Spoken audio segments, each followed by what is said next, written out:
Hello. I wanted to be candid and I wanted to just speak my mind out into a camera.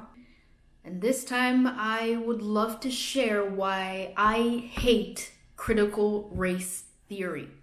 Period. You know how at the end of The Prisoner of Azkaban, Harry completely believes that his father cast the Patronus charm against the Dementors while Sirius had practically died, and only to find out that after him and Hermione had used a time turner, that in fact it was him that saved him from the Dementors.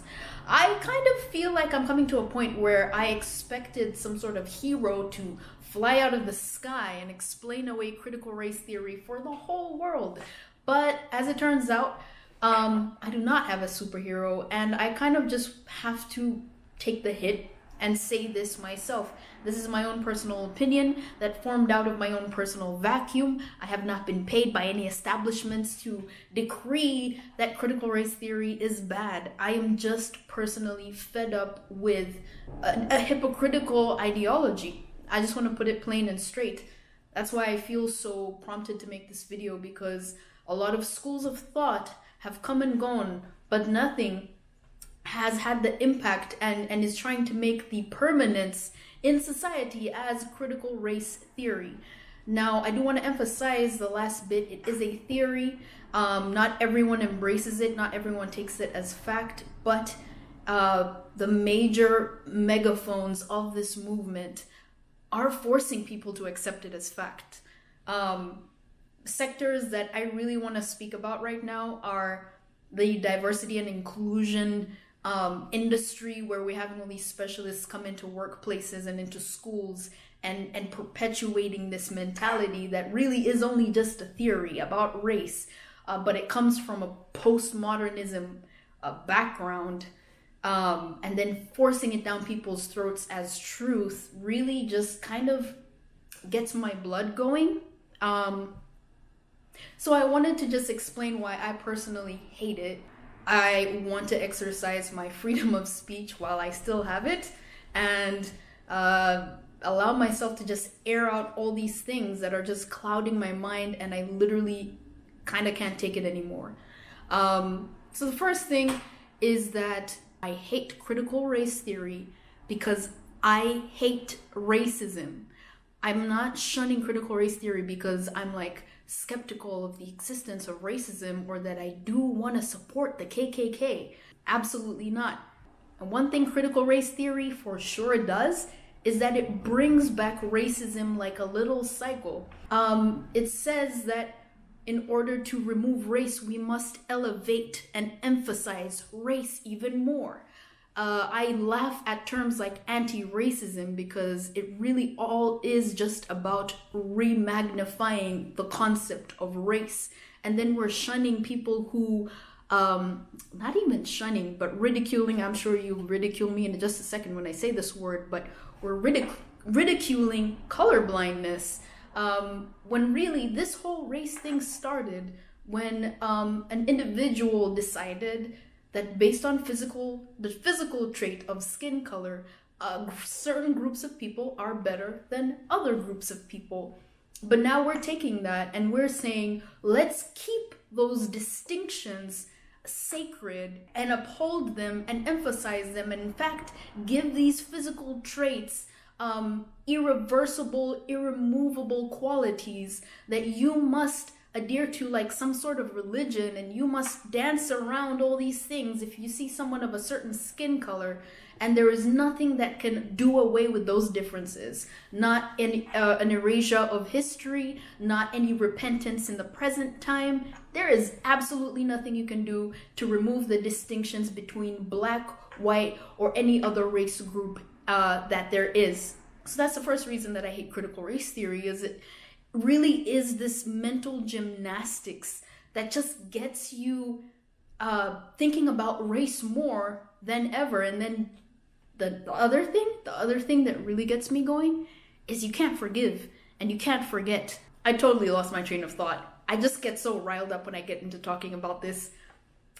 But I think my main point is that we have these terms and then we shun colorblindness, which should really be equality, talking about equality regardless of skin color. Some people act in this and then they say the opposite thing, which is that you cannot say that a black person is equal to a white person. You want to bring in all these factors of history. And when are we going to break the cycle where we actually uphold the teachings of Martin Luther King Jr., for example, that we're not judging people based on the color of their skin, but the content of their character? Like, when are we going to get to that point?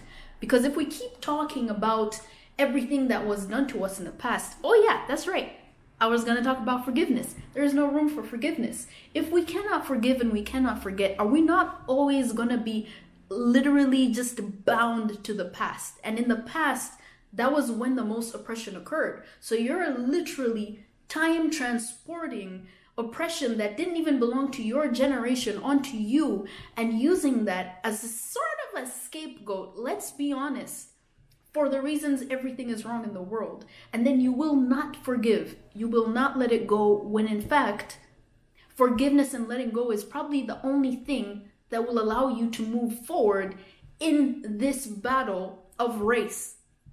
All right, now I'm not trying to get too heated, but I do think it is absolutely important that we're not shutting off the discussion of forgiveness as it relates to race.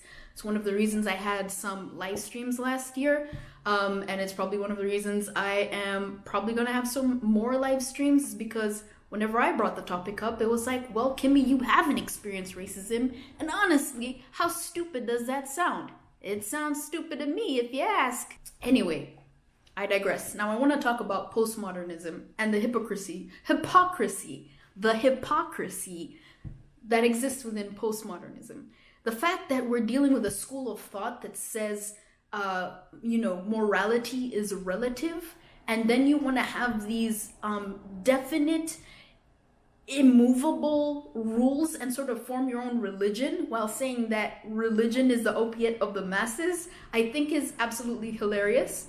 And anyone who calls themselves super anti-religious and absolutely adheres to all the principles of critical race theory and postmodernism, again, you're exposing either that there is an inherent invisible moral standard existing in the globe, that's why we kind of can't escape that leveling of the field and the fairness between groups and judgment, and you stole my orange, so give it back.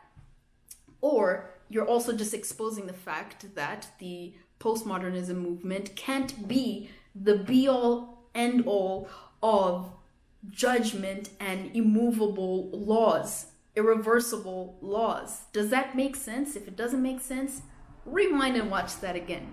But the last thing, and this is why I hate critical race theory, is that it is founded on a school of thought that believes you can make up your own rules. You can have your own freedom of action. There is no consequence to sin, and there is no consequence to wrong decisions. But also there are absolutely consequences for thinking like not us, for not thinking like us, for not doing what we tell you to do, for not loving everything that we tell you to love and hating everything we tell you to hate. It is just a really, really interesting little bubble of hypocrisy. But it's no longer cute. This is destroying society. It's getting to the point where you can't really have a conversation. You are dancing around topics. You're tongue-tied in a very literal sense. And I'm not saying that we should now just go be offensive, and I'm not advocating for that. My meatloaf is ready, 1 second. But what I am advocating for is realizing that there is not one homogeneous, not even sure if I'm using the right word, but there is not one mode of thought for issues in the world, and especially when it comes to race. Black people are not just like all experiencing the exact same thing at the exact same time. We're individuals as well. We have our own views, thoughts, opinions. We have our own backgrounds, histories, advantages and disadvantages. I'm not from America originally, but I've lived in Los Angeles for 8 years. I have lived in South Africa, Uganda, and Tanzania, and Rwanda. So imagine that, how that impacts my perspective of the world, as opposed to someone who grew up in England and Nigeria. They have a different outlook, and they have had different interactions with different people. So I'll wrap this up real quick because I don't want this to go too long.